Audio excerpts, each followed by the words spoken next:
তালহা ভাই, আজাহার ভাই আর কাব্য ভাই ছাড়া আর কেউ বললো না যে গেমিং উইথ নাইম আলম গেমে ব্যাক করছে, আর কেউ ভিডিও বানাইলো না। আর আমার ভালোবাসার মানুষ শুধু কাব্য ভাই, তালহা ভাই আর আজাহার ভাই না, তোমরাও তো ছিলা, তোমরাও তো একসময় আমার সাথে গেম প্লে করতা, ভিডিও মেক করতা। এই কথাগুলো আমি সবাইকে বলতেছি না, এই কথাগুলো বলার মধ্যে আমি বলতেছি ট্রিপলার ভাই, জান্নাত গেমিং, জারা গেমিং, আরো কিছু ইউটিউবার আছে যাদের নাম আমি তোমাদের বললাম না। তো তারা একটা সময় ছিল যে ভিউর লোভে আমার সাথে ভিডিও বানাইতো, আমার সাবস্ক্রাইবার দেখে একটা সময় আমার গেম প্লেতে প্রচুর পরিমাণ ভিউ হইতো, ওই সময় গেম প্লে চলতো। আর এখন তো ভাই গেম প্লে চলে না, এখন শুধু চলে ফানি কন্টেন্ট।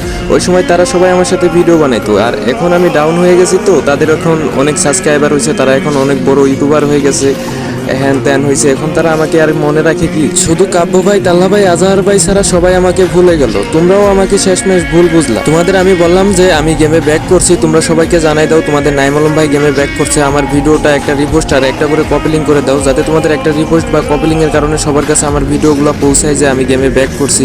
কারণ বেশিরভাগ লোকই জানে না যে আমি গেমে ব্যাক করছি, এই কারণে তোমাদের এই কথাগুলো আমি বলি। কিন্তু ভাই তোমরাও সেই ট্রিপলার ভাই, জান্নাত গেমিং, যারা গেমিং এর মতো স্বার্থপর হয়ে গেলা।